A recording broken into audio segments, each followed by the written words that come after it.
Good morning friends. हम लोग आर्थिक भूगोल पढ़ रहे थे। तो आर्थिक भूगोल में हम लोग क्या देखे थे कि आर्थिक गतिविधियाँ, जिसमें तीन तरह के जो कार्य बटा हुआ है क्या है, यहाँ देखिए, प्राथमिक गतिविधियाँ, द्वितीयक गतिविधियाँ और तृतीयक गतिविधियाँ, चतुर्थक और पंचम गतिविधियाँ, इन सब के बारे में हम लोग पूर्ण रूप से जान चुके हैं।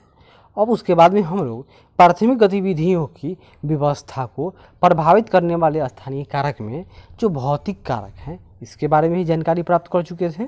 और आगे आज हम लोग को क्या देखना है, तो अब हम लोग को देखना है आर्थिक कारक।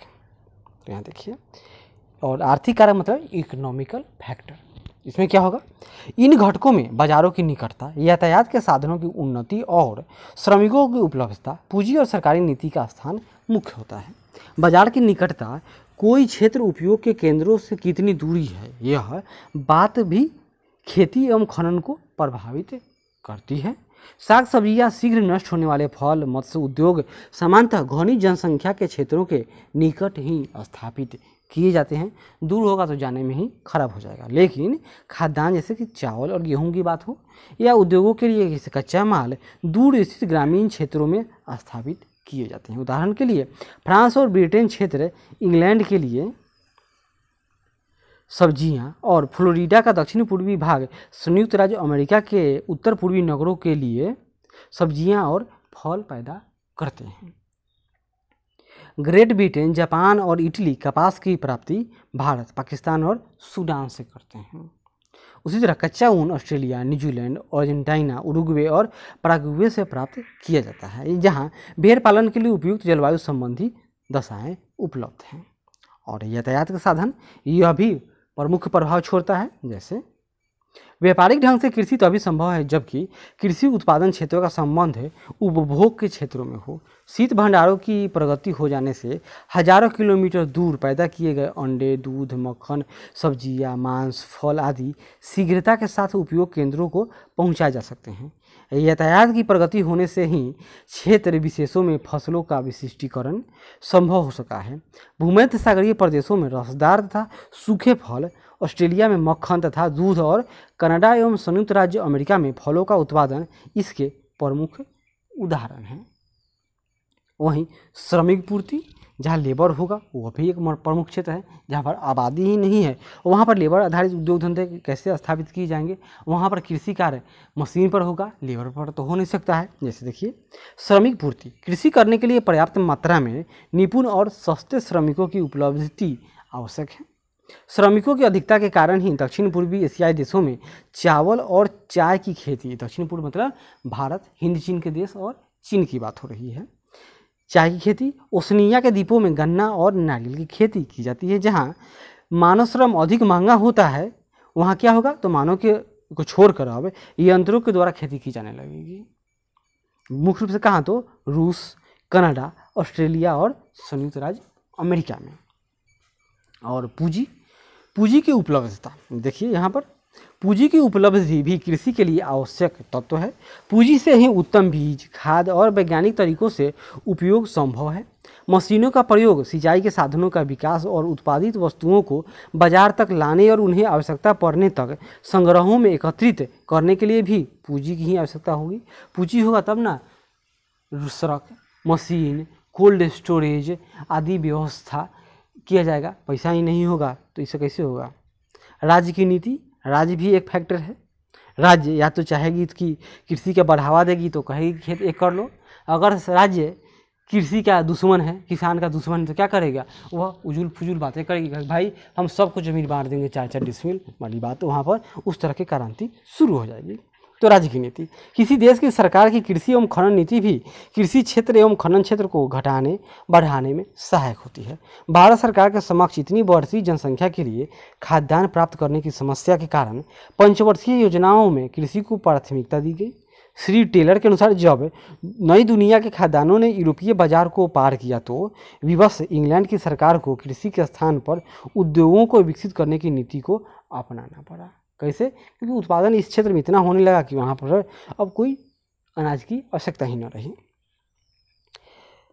फ्रांस और जर्मनी ने इस समस्या का समाधान संरक्षण पर कर लगाकर किया। डेनमार्क ने स्वतंत्र व्यापार ही अपनाया और विदेशों से प्राप्त सस्ते खाद्यान्नों को पर ही अपने छोटे छोटे खेतों में दुग्ध उद्योग को अपनाया। और संयुक्त राज्य अमेरिका और कनाडा में भी जब अधिक गेहूं के उत्पादन के कारण तथा ब्राज़ील में कहवा के कारण विश्व के बाज़ारों में मांग की अपेक्षा पूर्ति अधिक हुई तो इन्हें इससे मूल्य गिर गए। इसलिए इन देशों ने क्या किया कि करोड़ों टन फसल समुद्र में डाल दिया और या उसे जला डाला। यही स्थिति संयुक्त राज्य अमेरिका में नारंगियों के अधिक उत्पादन हो जाने पर भी होती है। वे लोग क्या करेंगे, ले जाकर जहाज के जहाज समुद्र में डंप कर देते हैं। आगे बढ़ते हैं। सामाजिक कारण, इसके अंतर्गत सामाजिक कारण भी एक प्रमुख फैक्टर है। क्या ये मध्य पूर्व के देश हैं, अफगानिस्तान, क्या लोग, ये लोग, यहाँ के लोग कल्चर में ही खेती नहीं है। इसके अंतर्गत एक घटक शामिल किए जाते हैं, जैसे मानव की भोजन अभिरुचि एवं अन्य कारक। जो लोग शाक भक्षी होंगे, अन्न खाएंगे, वही न कृषि करेंगे। जो लोग मांस भक्षी है वह क्यों सब खेती करेगा। मानव की भोजन रुचि, विभिन्न देशों और जलवायु प्रदेशों में मनुष्य की भोजन रुचि भिन्न भिन्न पाई जाती है। मानसूनी देशों में चावल और मछली तथा दालें, शीतोष्ण प्रदेशों में दूध, मक्खन और रोटी, फल, तरकारियाँ और शराब आदि अधिक काम में ली जाती हैं। फलतः यहाँ इन्हीं वस्तुओं का उत्पादन किया जाता है। वहीं चीन में लोग न तो चावल भोजन का मुख्य अनाज है, चीन में क्या है तो चीन में चावल ही भोजन का मुख्य अनाज है। जबकि भारत के में दक्षिण के पठार के निवासियों का मुख्य खाद्यान्न क्या है तो ज्वार बाजरा खाते हैं, सोरगम।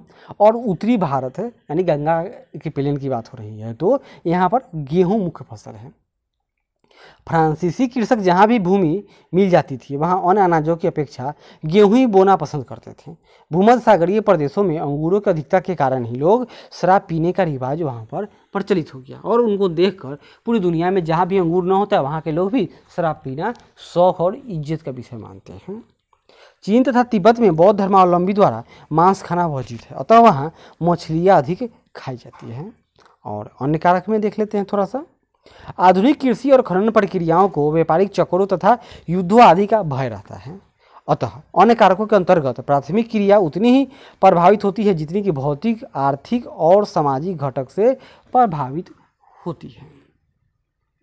हम लोग प्राथमिक सेक्टर के बारे में सब कुछ जान लिए।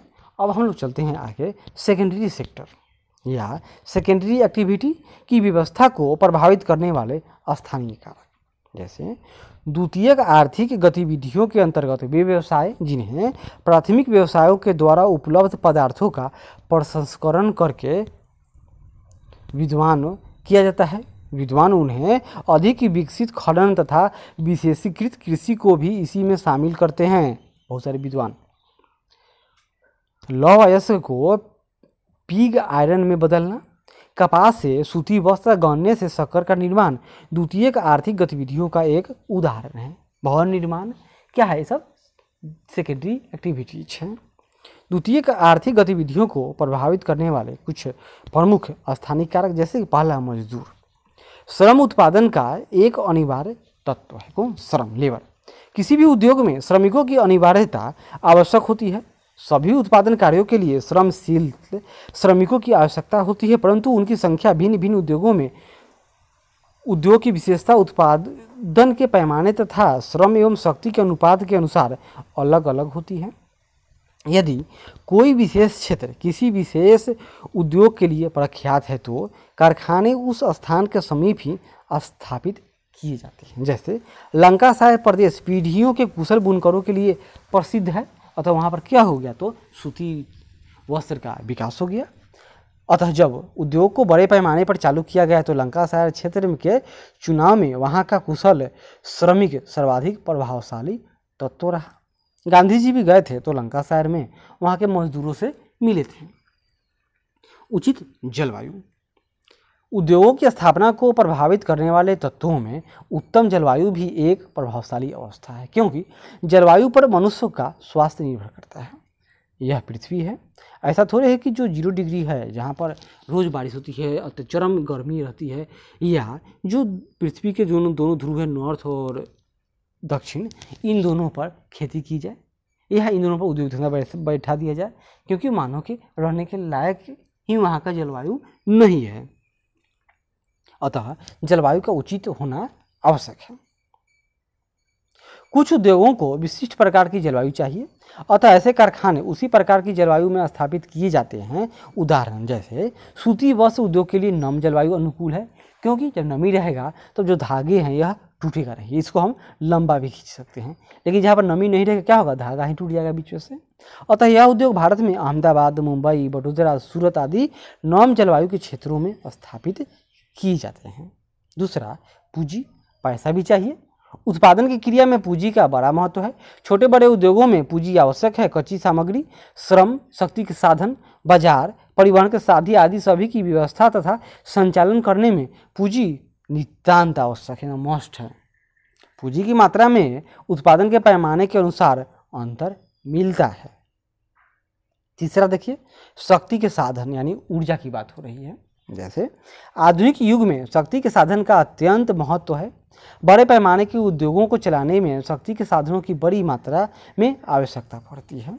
अतः शक्ति के आधुनिक साधनों के बिना वस्तु निर्माण उद्योग की स्थापना संभव नहीं है। इसलिए वस्तु निर्माण उद्योग ऐसे क्षेत्रों में स्थापित किए जाते हैं जहां चालक शक्ति सुलभ हो।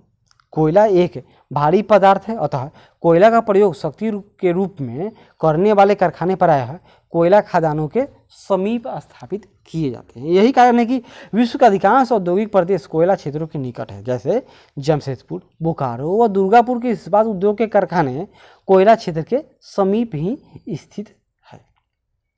बाजार, अब बाजार ही तो इसमें प्रमुख फैक्टर है, बाजार ही तो हीरो है। अब बाजार ही नहीं है, सब कुछ का उत्पादन क्यों होगा? सारे जो उपक्रम होते हैं वह बाजार को ही ध्यान में रखकर होते हैं। तो बाजार का तात्पर्य वह स्थान या क्षेत्र है जहां औद्योगिक उत्पादन की खपत होती है, अर्थात जहां उस औद्योगिक उत्पादन के उपभोक्ता निवास करते हैं। किसी भी वस्तु की मांग एक ही स्थान पर केंद्रित नहीं होती, क्योंकि जनसंख्या के वितरण के अनुसार ही उपभोक्ता भी विस्तृत क्षेत्र पर वितरित होते हैं। उपभोग की वस्तुओं का बाजार उत्पादक वस्तुओं के बाजार की अपेक्षा अधिक विस्तृत होता है। उत्पादक वस्तुओं की मांग थोक होती है और तथा बड़े नगरों एवं कारखानों में केंद्रित होती है। उपभोग की वस्तुओं की मांग जहाँ कहीं जनसंख्या केंद्रित होती है। यहाँ देखिए, उत्पादक वस्तुओं की मांग क्या होगी? थोक मांग होगी, बहुत अधिक मांग होगा उसका, बहुत भारी पैमाने पर। वहीं जो उपभोग वस्तु यानी कंज्यूमर गुड्स की बात हो रही है, तो इन वस्तुओं की मांग जहाँ कहीं जनसंख्या केंद्रित होगा वहाँ हो जाएगा। वस्तु निर्माण उद्योग की स्थापना और उन्नति बाजार के ऊपर निर्भर करती है। विशेषतः ऐसे उद्योग जिनके तैयार माल कच्चे माल की अपेक्षा भारी या आयात में अधिक हों या कमज़ोर हों, जैसे सीमेंट, फर्नीचर, पैकिंग बॉक्स, मिट्टी के बर्तन, चीनी के बर्तन आदि प्रायः खपत क्षेत्रों के निकट ही स्थापित किए जाते हैं। क्यों? क्योंकि दूर से आएगा तो सीमेंट या तो खराब हो सकता है, फर्नीचर टूट जाएगा, पैकिंग के बॉक्स या मिट्टी के बर्तन कमज़ोर हैं, ये रास्ते में ही टूट जाएंगे। अतः इनको शहर के ही आसपास इनका निर्माण किया जाएगा। कच्चा माल, कच्चा माल वस्तु निर्माण उद्योग की स्थापना के लिए कच्ची सामग्री की सुलभता अति महत्वपूर्ण है। कच्ची सामग्री उस वस्तु को कहते हैं जिसका रूप एवं गुणधर्म परिवर्तित करके अधिक उपयोगी वस्तु में परिणत किया जाता है। अतः यह किसी भी उद्योग का आधारभूत तत्व है। कुछ उद्योग ऐसे होते हैं जिनमें एक ही कच्ची सामग्री का प्रयोग होता है, परंतु कुछ ऐसे भी उद्योग हैं जिसमें अनेक वस्तुओं का प्रयोग कच्ची सामग्री के रूप में होता है। जैसे फर्नीचर उद्योग में लकड़ी कच्ची सामग्री है, लेकिन लौह इस्पात में केवल लोहा नहीं चाहिए भाई, लौह अयस्क, मैग्नीज, कोयला, चूना पत्थर आदि अनेक पदार्थ कच्ची सामग्री के रूप में प्रयुक्त होते हैं, और वो भी बहुत मात्रा में। कुछ कच्ची सामग्रियाँ ऐसी होती हैं जिनका भार उत्पादन प्रक्रिया के दौरान घट जाता है, लेकिन कुछ कच्ची सामग्रियाँ ऐसी भी होती हैं जिनका भार उत्पादन प्रक्रिया के दौरान बढ़ जाता है। उद्योग धंधों की स्थापना सामान्यतः कच्ची सामग्री के क्षेत्रों में ही की जाती है। वे उद्योग जो शीघ्र खराब होने वाली कच्ची सामग्री से चलते हैं उन्हें कच्ची सामग्री के स्रोत के निकट ही स्थापित किया जाएगा, जैसे कि दूध से मक्खन तथा पनीर बनाने यानी कि डेयरी प्लांट, गन्ना और चुकंदर से चीनी बनाने, और फल तथा सब्जी से अचार या प्रसंस्करण करने वाले उद्योग धंधे कच्चे माल के आसपास ही बनाए जाते हैं।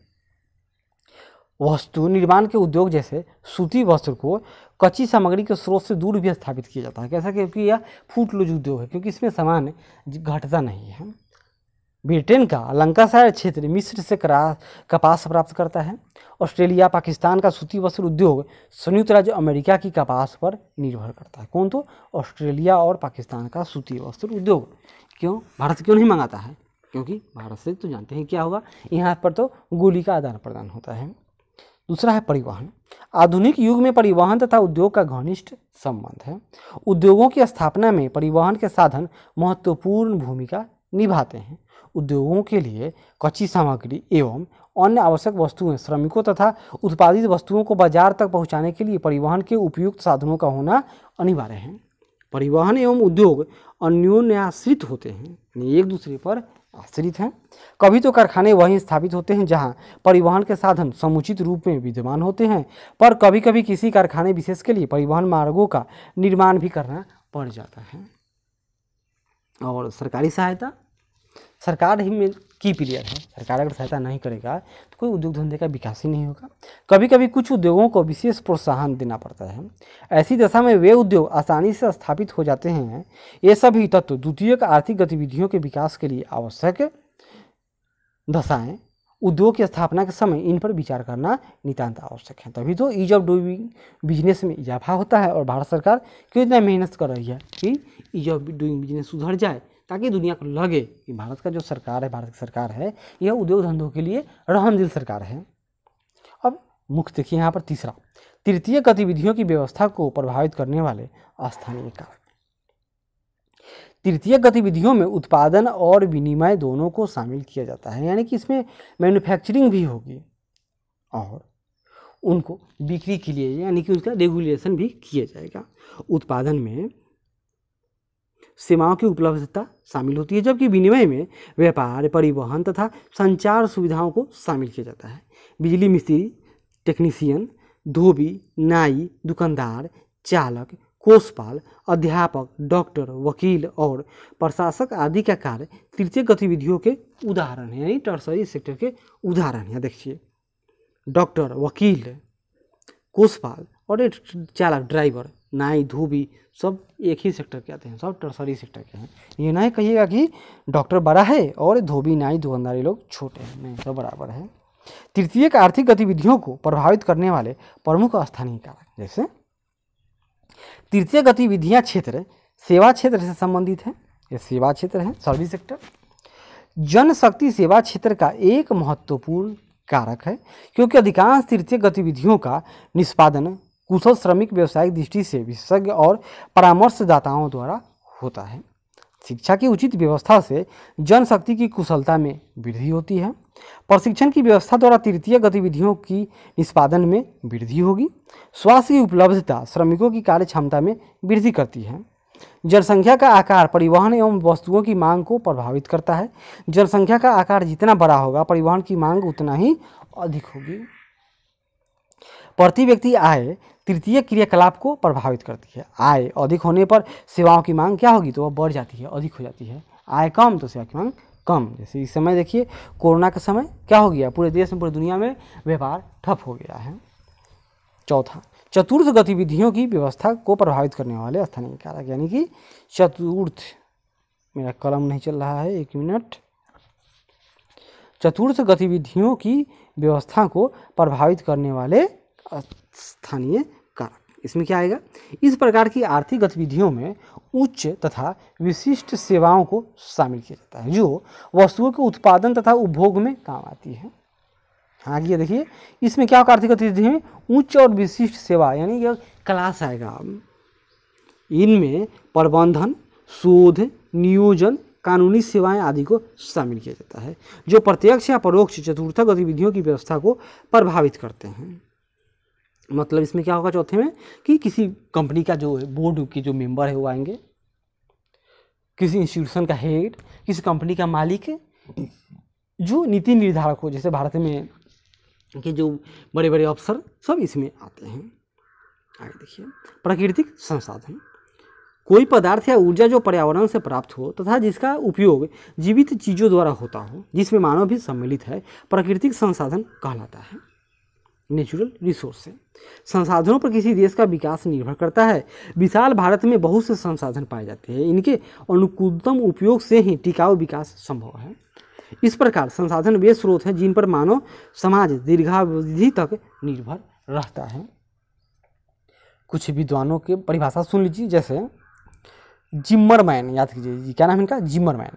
जिम्मरमैन ने संसाधनों की परिभाषा दी है। कैसे दी? इन्होंने कहा संसाधन पर्यावरण की वे विशेषताएं हैं जो मनुष्य की आवश्यकताओं की पूर्ति में सक्षम मानी जाती है। यानी कि मनुष्य की जो आवश्यकता है उसको प्रकृति क्या है, पर्यावरण पूरा कर देगा। उन्हें मनुष्य की क्षमताओं द्वारा उपयोगिता प्रदान की जाती है। यानी मनुष्य क्या होगा, मनुष्य उसको अपने उपयोग के लायक बना दिया किसी पदार्थ को, तो क्या हो गया, वह संसाधन हो गया। यद्यपि पर्यावरण में हजारों प्राकृतिक तत्व विद्यमान होते हैं, किंतु वे सभी सच्चे अर्थों में संसाधन नहीं हैं। ये पदार्थ या तत्व तभी सार्थक होते हैं जब वे मानवीय विशेषताओं, ज्ञान, सामाजिक आर्थिक संगठन तथा मानव के उपयोग करने की क्षमताओं से संबंध होते हैं। कोई भी पदार्थ जिसे इस प्रकार रूपांतरित या संशोधित किया जा सके कि वह अधिक मूल्यवान और उपयोगी बन जाए, उसे संसाधन कहा जाता है। आगे देखिए, संसाधनों के मूर्त अथवा अमूर्त दोनों दो पहलू होते हैं। कौन कौन? मूर्त और एक अमूर्त पहलू होगा, यानी टेंजेबल और इनटेंजेबल। यानी एक छूने लायक जो हम देख सकते हैं, आँख से छू लेंगे, फिजिकल, और ये क्या होगा, ये सॉफ्टवेयर वाली बात होगी, जो है जो बौद्धिक संपदा है।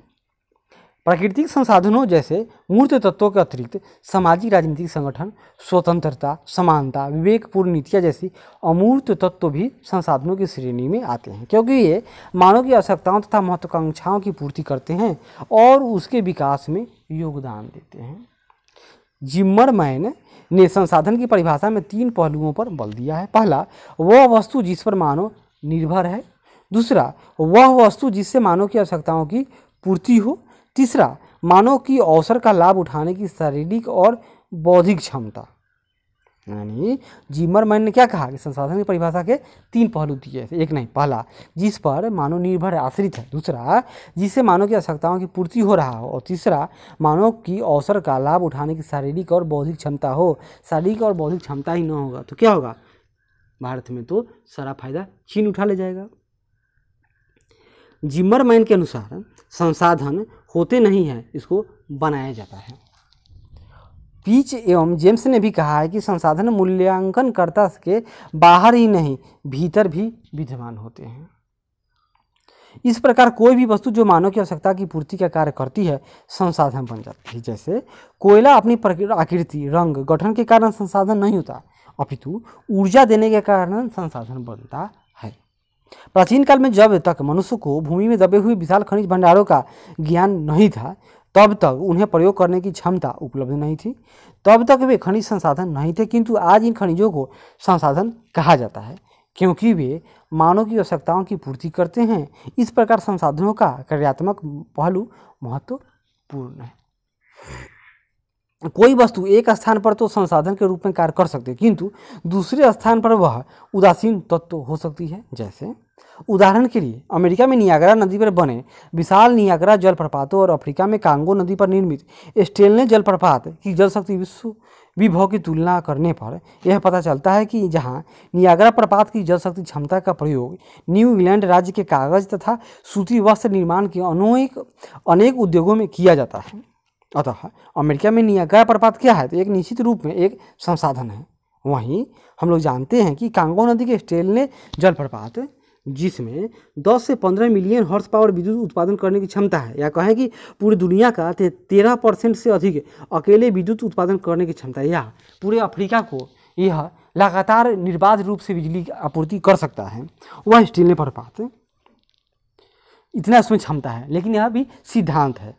क्यों? क्योंकि कांगो की वर्तमान सामाजिक, आर्थिक, राजनीतिक दशाओं में अभी तक यह जलप्रपात संसाधन नहीं बन सका है, अभी तक उपयोग इसका नहीं हुआ है। इसी प्रकार यह कहा जा सकता है कि संसाधन बनने के लिए वस्तु में 2 गुण, उपयोगिता एवं कार्यात्मकता होने आवश्यक हैं। संसाधनों का वर्गीकरण हम कैसे करेंगे हम लोग? तो एक वर्गीकरण उपयोग यानी उपयोग की निरंतरता या अनंतता के आधार पर संसाधनों का वर्गीकरण किया जा सकता है। यानी कि संसाधनों को हम 2 प्रकार बांट लेंगे। कैसा? एगो खत्म हो जाने वाला, एगो नहीं खत्म होने वाला। जैसे असमाप्य संसाधन, नाम ही से मतलब कि यह कभी खत्म नहीं होगा। जैसे नवीकरणीय संसाधन, ऐसे सभी संसाधन जिनका नवीकरण और पुनः उत्पादन भौतिक, यांत्रिक तथा समाज रासायनिक क्रियाओं द्वारा किया जा सकता है और समाप्त संसाधन कहलाते हैं। जैसे सौर ऊर्जा, वायु, जल, वन, वन्य प्राणी, मृदा, कृषि उपज तथा स्वयं मनुष्य, ये सब क्या है तो असमाप्त संसाधन है। इन संसाधनों की पुनरावृत्ति संभव है। सौर ऊर्जा जैसे देख लीजिए, यह सूर्य ऊर्जा का चिरस्थायी स्रोत है। जब तक हम हैं, जब तक सूर्य है तब तक ही पूरी दुनिया है, सूर्य नहीं उस दिन कुछ नहीं वाली बात है। इस ऊर्जा का प्रयोग करके हम क्या होगा, कोयला, पेट्रोलियम तथा प्राकृतिक गैस जैसे समाप्त होने वाले संसाधनों को बचाया जा सकता है। इसके प्रयोग से वायु का प्रदूषण भी नहीं होगा। निकट भविष्य में यह ऊर्जा का एक महत्वपूर्ण स्रोत बन जाएगा। यह संसाधन पृथ्वी के प्रत्येक स्थान पर एक सी मात्रा में तो नहीं मिलता, लेकिन किसी स्थान पर प्राप्त हुई सौर ऊर्जा वहाँ की स्थिति, उच्चावर्त तथा वायुमंडलीय दशाओं पर निर्भर करती है। वायु, यह जीवों तथा वनस्पति के लिए महत्वपूर्ण असमाप्य संसाधन है। पृथ्वी पर जीवन का अस्तित्व बनाए रखने के लिए वायुमंडल में विभिन्न जैसे नाइट्रोजन, ऑक्सीजन, कार्बन डाइऑक्साइड, जलवाष्प तथा अन्य तत्वों में संतुलन बनना रहना चाहिए। आज के औद्योगिक युग में इस संतुलन को भारी खतरा हो गया है, क्योंकि मानव सबको असंतोषी मानव के रूप में इसका इस्तेमाल कर रहा है। जल, यह एक महत्वपूर्ण और समाप्य संसाधन है। पृथ्वी पर जीवन का अस्तित्व मुख्यतः जल के कारण ही है। आदिकाल से ही मनुष्य अपनी आवश्यकताओं को पूरा करने के लिए जल का प्रयोग करता आया है। पृथ्वी पर उपलब्ध जल की कुल मात्रा में कमी नहीं आती, अर्थात मनुष्य के प्रयोग से जल नष्ट नहीं होता। हाँ, इसके भौतिक और रासायनिक रूप बदल जाते हैं। जलीय भागों में लगातार वाष्पन होता है, जो वृष्टि के रूप में धरातल पर आ गिरता है। वर्षा का यह जल नदियों तथा नालों के रूप में बहकर पुनः समुद्र में जा गिरता है। जल के इस प्रकार से वायुमंडल तथा स्थल मंडल से होकर दोबारा से समुद्र में प्रवेश करने के क्रम को जल चक्र कहते हैं। इस जल चक्र से ही हमें पृथ्वी के विभिन्न भागों में जल उपलब्ध होता है। वनस्पति, विश्व के विभिन्न भागों में अनेक प्रकार के वन उगे हुए हैं, जिनसे हमें जलाने की लकड़ी तथा अनेक अन्य पदार्थ प्राप्त होते हैं। वन जलवायु को नियंत्रित करते हैं और मृदा अपरदन को रोकते हैं। कम वर्षा वाले भागों में घास के मैदान पाए जाते हैं, जहां बड़े पैमाने पर पशुचारण किया जाता है, जैसे स्टेपी क्षेत्र, सवाना क्षेत्र, वेल, पेरी, पंपास आदि। परंतु वन संसाधन तभी तक नवीकरणीय स्रोत हैं जब तक उनका उपयोग नियमित ढंग से किया जाए। था ना कि जो अमेजन के जंगल है, कांगो का जंगल है, या पश्चिमी भारत के जो पश्चिमी घाट के जंगल है, इनको पूरे ही काट दिया जाए, ये गलत बात है। सबका एक लिमिट होता है, फुटप्रिंट होता है, कार्बन फुटप्रिंट उतना ही इस्तेमाल कीजिए जितना कि एक साल में पुनः वह रिचार्ज हो जाए। वनों को अंधाधुंध काटने तथा घास के मैदानों में अतिचाई करने से ये संसाधन समाप्त भी हो जा सकते हैं। मृदा यानी मिट्टी, यदि मृदा को कृषि उत्पादन के लिए ठीक ढंग से प्रयोग किया जाए तो यह एक असमाप्त संसाधन है। मृदा से मानव हजारों वर्षों से कृषि के माध्यम से फसलें प्राप्त करता आया है, परंतु पिछले वर्षों में विश्व के अनेक क्षेत्रों में मृदा का अति शोषण किया गया है, जिससे मृदा ह्रास, मृदा अपरदन की समस्या गंभीर हो गए हैं। अंधाधुंध सिंचाई, अंधाधुंध जुताई, अंधाधुंध पेस्टिसाइड का उपयोग, अंधाधुंध उर्वरकों का इस्तेमाल, ये सब मृदा को क्या किए तो बर्बाद करने के लिए काफ़ी है। खाद्य के प्रयोग सस्यावर्तन की प्रक्रिया से हल किया जा सकता है। मृदा तब तक ही असमाप्य संसाधन है जब तक कि इसकी उपजाऊ शक्ति बनी हुई है। यानी बैरन लैंड, जो ज़मीन खराब हो जाए, डिग्रेडेड लैंड, जो एक कल्चर विकसित होती जा रहा है, जो धरती पूरी दुनिया में मरुस्थलीकरण बढ़ रहा है, ये सब क्या है तो यह मानव का ही देन है। मनुष्य संसाधनों का स्वयं एक बहुत बड़ा उत्पादक है। वास्तव में मनुष्य के सहयोग एवं प्रयास के बिना किसी भी संसाधन का विकास नहीं हो सकता है। सब क्या किया, सारा किया धरा जो है सब किसका है तो सिर्फ मानव का है। आदिकाल से ही मनुष्य संसाधनों का विकास करता आया है और जब तक सृष्टि रहेगी तब तक मानव संसाधनों का विकास करता रहेगा और स्वयं एक महत्वपूर्ण और समाप्य संसाधन के रूप में कार्य करता रहेगा। और दूसरा देखिए, अनवीकरणीय अथवा समाप्त संसाधन, ऐसे संसाधन जो बने तो हजारों, लाखों या करोड़ों वर्षों में, लेकिन मनुष्य उनको कुछ ही 100 वर्षों में समाप्त कर देगा। ये ऐसे संसाधन हैं जिनका एक बार प्रयोग होने के बाद पुनः पूर्ति नहीं हो सकता। जैसे भूगर्भ से प्राप्त होने वाले लगभग सभी खनिज, जब एक बार इन खनिजों को भूगर्भ से निकाल लिया जाए तो पुनः इनकी पूर्ति नहीं हो सकती। जैसे कोयला, पेट्रोलियम, प्राकृतिक गैस, लौह अयस्क, तांबा, बॉक्साइड, यूरेनियम, थोरियम, गंधक इत्यादि। निरंतर खनन क्रिया से खनिज समाप्त हो जाते हैं, खाने खाली हो जाती है, इसलिए खनन व्यवसाय को लुटेरा व्यवसाय कहा जाता है। भूगर्भिक क्रियाओं द्वारा खनिजों की पूर्ति होने में लाखों करोड़ों वर्ष लग जाते हैं और इस लंबी अवधि का खनन क्रिया से कोई तालमेल नहीं। इस प्रकार सभी एक निश्चित मात्रा में उपलब्ध हैं और समय बीतने पर उनकी मात्रा में कमी आती है। जिन खनिजों का शक्ति के संसाधनों के रूप में प्रयोग किया जाता है उनमें कोयला तथा पेट्रोलियम एवं प्राकृतिक गैस का निर्माण हुआ है। ये सब क्या है तो ऊर्जा वाले खनिज हैं। इनके बनने में लाखों वर्षों का समय लगा। यदि इन संसाधनों का प्रयोग शक्ति उत्पादन के लिए उसी गति से किया गया जिस गति से आज संसार के विभिन्न देश कर रहे हैं तो ये संसाधन शीघ्र ही समाप्त हो जाएंगे। यदि अनुमानित गति से पेट्रोलियम तथा प्राकृतिक गैस का प्रयोग होता रहा तो संसार के सभी पेट्रोलियम और प्राकृतिक गैस के भंडार 2070 तक आते आते समाप्त हो जाएंगे। संसाधन कुछ ही शताब्दियों में समाप्त हो जाएंगे। यूरेनियम तथा थोरियम अभी तक पर्याप्त मात्रा में बनाए जाते हैं, उपलब्ध हैं, परंतु जिस गति से आधुनिक युग में विभिन्न कार्यक्रमों के लिए तेजी से इनका उपयोग होने लगा है उसे देखते हुए कहा जा सकता है कि ये संसाधन भी हमारा साथ अधिक देर तक नहीं दे पाएंगे। प्राकृतिक संसाधनों का विवरण, प्राकृतिक संसाधन वितरण यानी डिस्ट्रीब्यूशन। प्राकृतिक संसाधन पृथ्वी पर असमान रूप से वितरित है। विश्व विभिन्न क्षेत्र विभिन्न प्रकार के प्राकृतिक संसाधनों से समृद्ध हैं, तो अनेक क्षेत्रों में प्राकृतिक संसाधनों का अभाव पाया जाता है। विभिन्न प्रकार का संसाधनों का वितरण, जैसे पहला देखिए, विश्व के कुल कोयला भंडार का 50% एशिया में है, लगभग 33% भाग उत्तरी अमेरिका में यानी कि अमेरिका, कनाडा और मेक्सिको में, शेष का अधिकांश भाग यूरोप में स्थित है, जबकि दक्षिण अमेरिका मतलब कौन तो Brazil, Argentina, Chile, Venezuela, Paraguay, Uruguay, Bolivia, Colombia इतने सारे देश आते हैं। और अफ्रीका में कोयला का अभाव पाया जाता है। अफ्रीका में कितने देश हैं तो बहुत सारे, लगभग 54 देश हैं। दक्षिण में सबसे दक्षिण में दक्षिण अफ्रीका, ऊपर में अल्जीरिया है, इथोपिया, जिबूती, मिस्र, Somalia, Kenya, Zimbabwe, Zambia, Madagascar एक टापू है, बहुत सारे इस तरह के देश हैं, नाइजीरिया, नाइजर, कांगो रिपब्लिक। आगे बढ़ते हैं।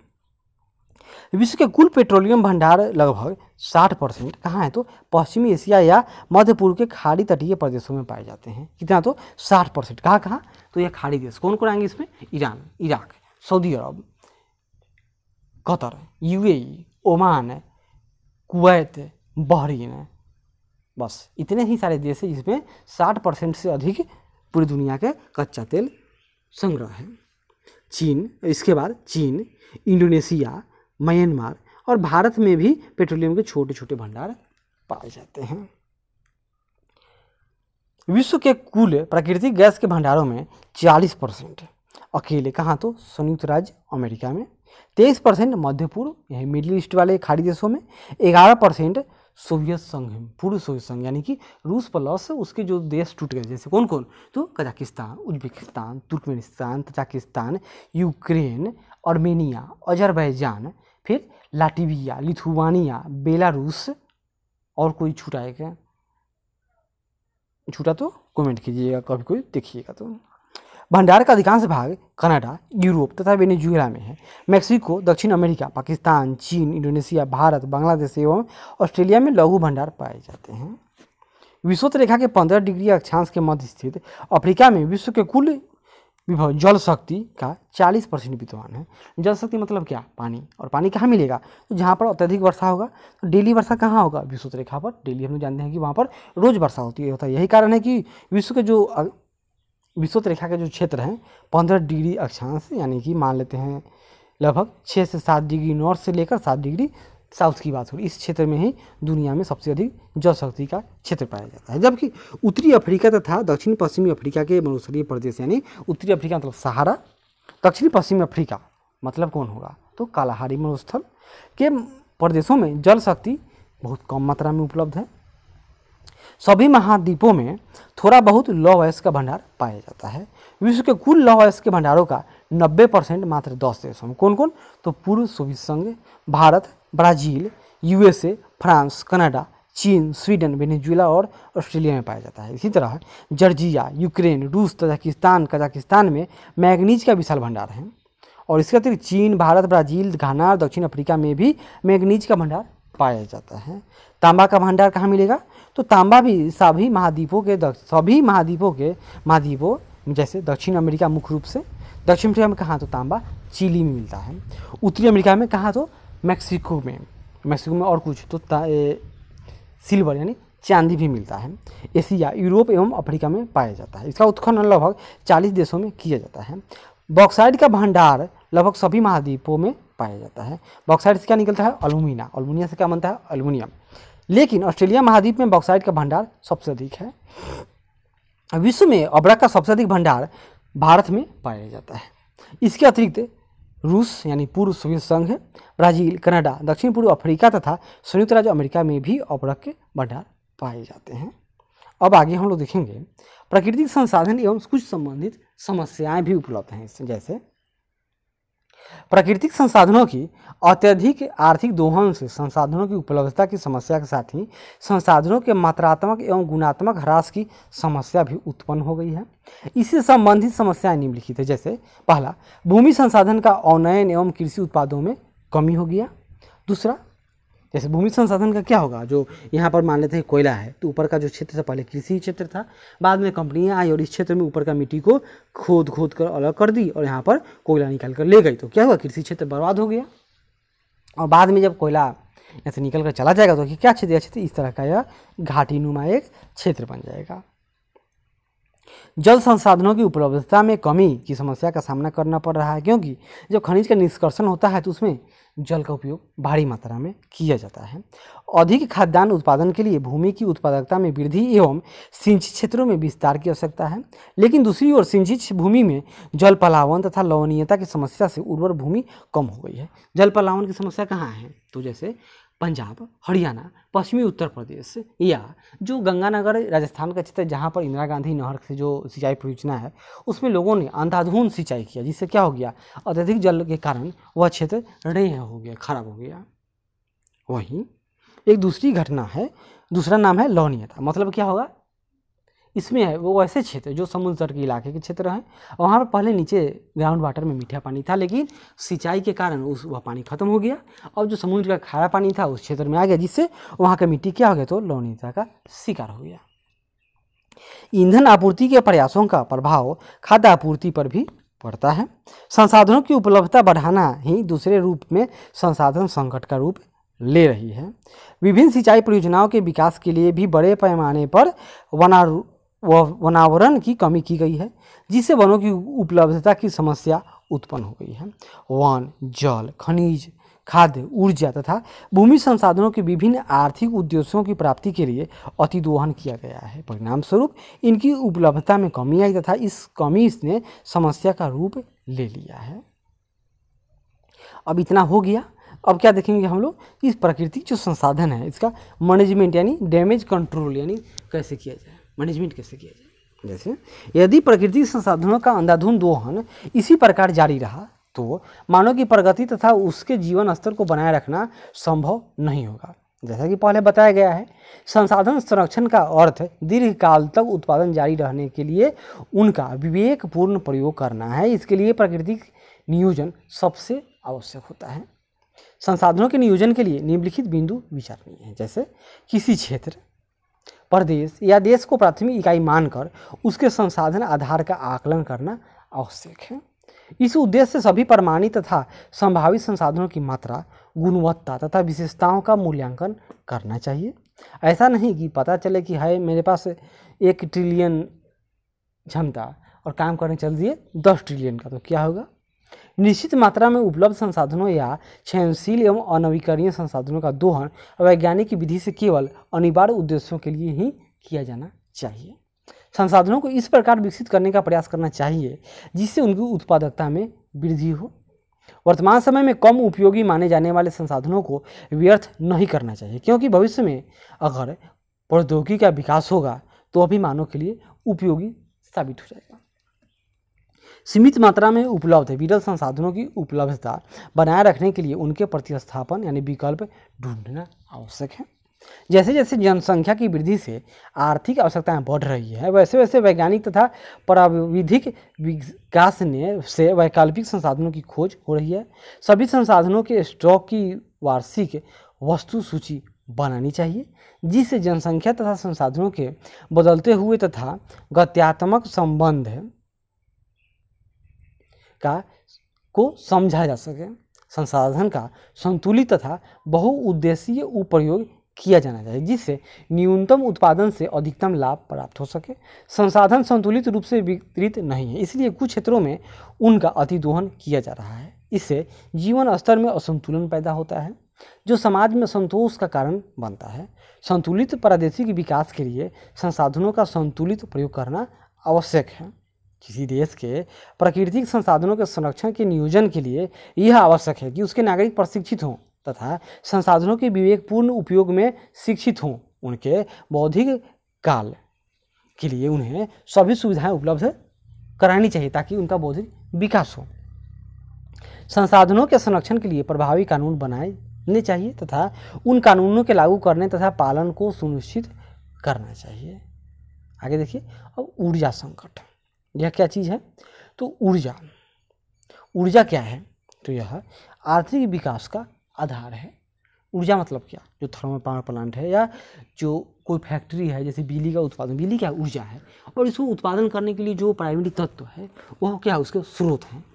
जैसे पेट्रोलियम, जिससे गाड़ी चलती है, मोटरसाइकिल हो, कार हो, बस हो, ट्रक हो, ट्रेन हो, कोई भी, या बिजली से चलने में तो बिजली भी या कोयला से उत्पादित होगा या पेट्रोलियम पदार्थ से या जल विद्युत से। तो आगे देखिए, कोई भी देश तब तक उन्नति नहीं कर सकता है जब तक उसके पास ऊर्जा के पर्याप्त संसाधन न हो। मानव प्राचीन काल से ही ऊर्जा का प्रयोग कर रहा है। पहले जनसंख्या कम थी और मानव की आवश्यकताएं सीमित थी, परंतु समय बीतने के साथ जनसंख्या में वृद्धि हुई और मानव आवश्यकताएं भी बढ़ने लगी। 18वीं शताब्दी के अंत तथा 19वीं शताब्दी के आरंभ में इंग्लैंड के अंदर औद्योगिक क्रांति आई, जिसका प्रभाव शीघ्र ही विश्व के अन्य क्षेत्रों में फैल गया। परिणाम स्वरूप विश्व के विभिन्न भागों में औद्योगिक विकास होने लगा और ऊर्जा की मांग बढ़ने लगी। औद्योगिकरण के साथ साथ नवीकरण तथा परिवहन के साधनों में वृद्धि हुई तथा ऊर्जा की मांग के विभिन्न प्रकार के ऊर्जा स्रोतों का प्रयोग किया गया, जिन्हें दो मुख्य वर्गों में यानी नवीकरणीय ऊर्जा स्रोत एवं अनवीकरणीय ऊर्जा स्रोत में बांटा जा सकता है। क्योंकि हमारी निर्भरता मुख्यतः अनवीकरणीय ऊर्जा स्रोत है, अतः ऊर्जा संकट हो गया, क्योंकि जो संसाधन है वह लिमिट है। जो ऊर्जा संकट है इसके कारण, जैसे आधुनिक युग में आर्थिक उन्नति तेजी से हो रही है और ऊर्जा की मांग में अभूतपूर्व वृद्धि हो रही है। अधिकांश क्षेत्रों में ऊर्जा की मांग उसकी आपूर्ति से कहीं अधिक है और विश्व भर में ऊर्जा संकट पैदा हो गया है। ऊर्जा संकट के लिए उत्तरदायी कुछ महत्वपूर्ण कारक निम्नलिखित है। जैसे भाप के इंजन के आविष्कार से कोयले की मांग बढ़ने लगी और 19वीं शताब्दी में विश्व की 90% ऊर्जा कोयले से ही प्राप्त होती थी, परंतु अब कोयले के बहुत से भंडार समाप्त हो गए तथा और पेट्रोलियम, प्राकृतिक गैस, जल विद्युत तथा परमाणु ऊर्जा का प्रयोग अधिक होने लगा। इसके परिणाम स्वरूप कोयले का सापेक्षिक महत्व कम हो गया और अब यह विश्व की केवल 40% ऊर्जा ही प्रदान करता है। कौन? तो कोयला। लेकिन भारत में आज भी बिजली में लगभग 66% से अधिक इस्तेमाल किसका? तो कोयले का ही होता है, यानी कोयले का ही से ही 66% से अधिक बिजली का उत्पादन होता है।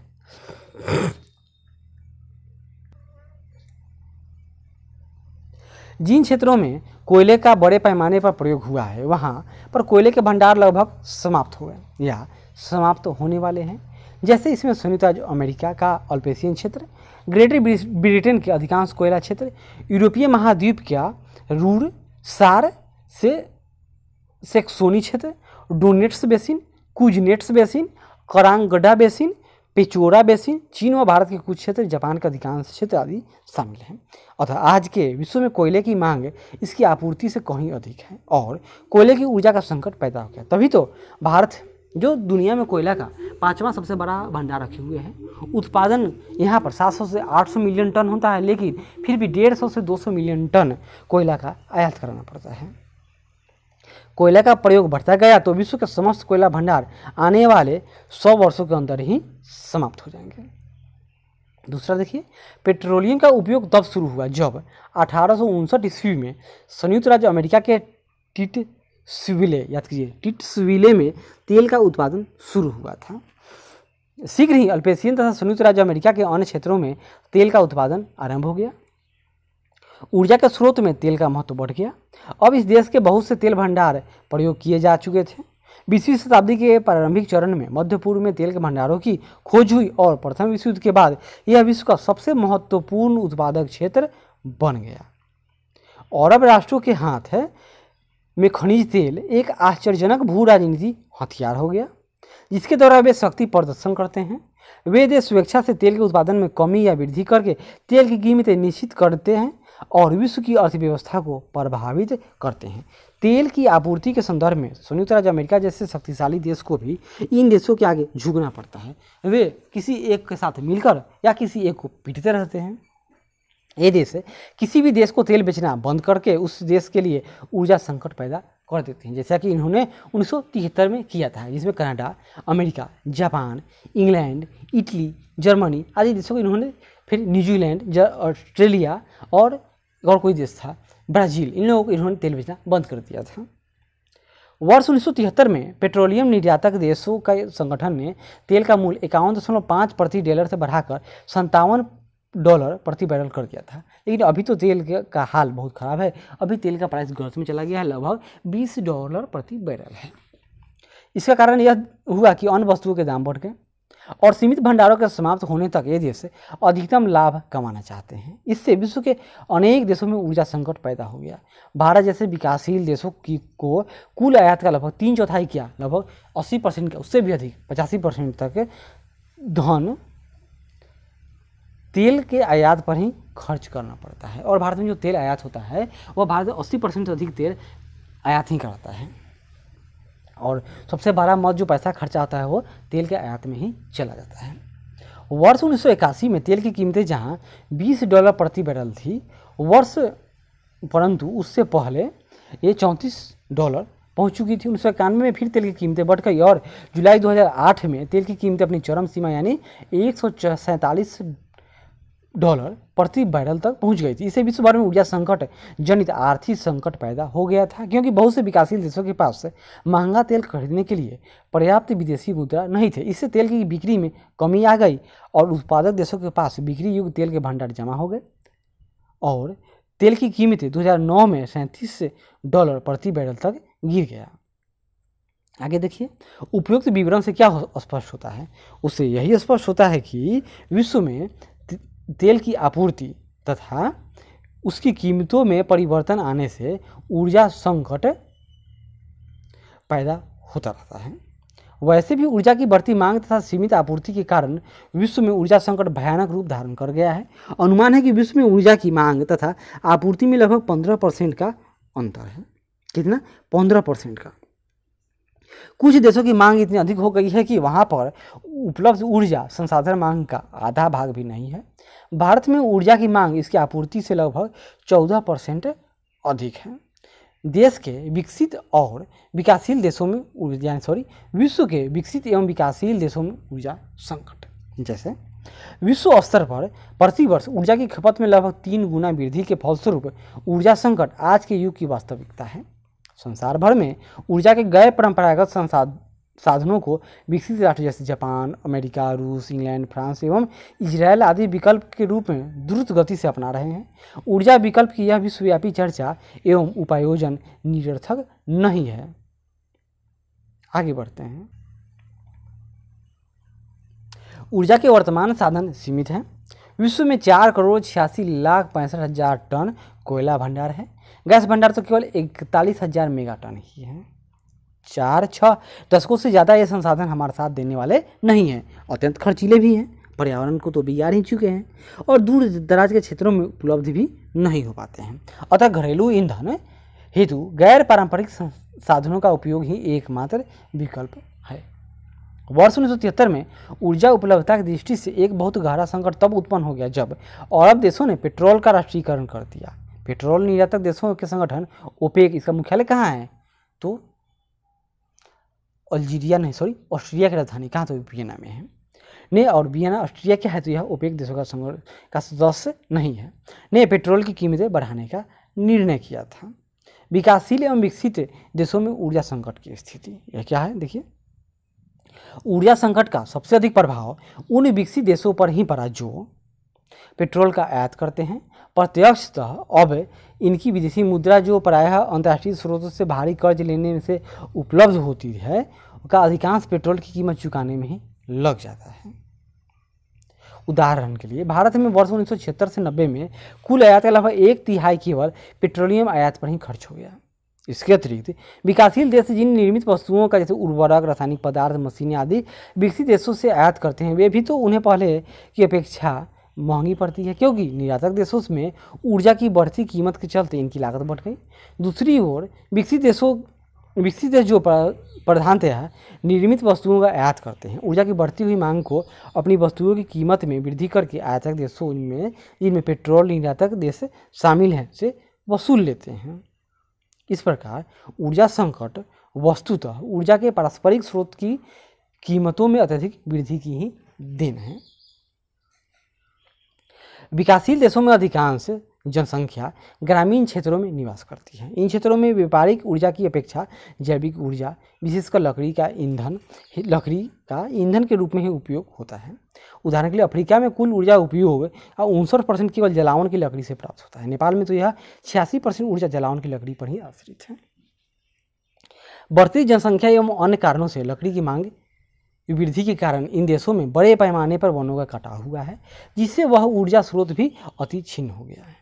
ऊर्जा संकट की स्थिति विकसित एवं विकासशील देशों की संयुक्त समस्या है। ऐसा नहीं कि केवल यह विकासशील देशों की समस्या है, लेकिन विकसित देशों का ऊर्जा के अन्य वैकल्पिक स्रोतों के विषय में खोज एवं तकनीकी विशेषता ने ऊर्जा संकट को उतना भयावह नहीं बनाया जितना कि विकासशील देशों ने अपने विध्वंसक रूप में विद्वान है। क्योंकि यहाँ पर अभी उतना टेक्नोलॉजी अधिक हाइब्रिड नहीं आया है, क्योंकि टेक्नोलॉजी भी आगत कहाँ से, विकसित देश से। बदले में वे अत्यधिक पैसे की मांग करते हैं, जिस कारण क्या करते हैं विकासशील देश से, चलो कुछ नहीं, लोग कोयले ही जाते हैं, कोयले से ही ट्रेन चलाएंगे, कोयले से ही बिजली उत्पादन करेंगे और इसी बिजली से सारा काम कर लेंगे। अब आगे बढ़ते हैं। इसी के साथ आज हम लोग का यह चैप्टर खत्म हो गया। यह क्या था, तो हम लोगों ने देखा आर्थिक भूगोल यानी इकोनॉमिक ज्योग्राफी। अगली बार जब मिलेंगे तो ज्योग्राफी के एक भी नए चैप्टर के साथ। तब तक धन्यवाद। आशा करते हैं कि यह प्रयास अच्छा लगे तो जरूर लाइक करें, शेयर करें, कमेंट करें और सब्सक्राइब करें।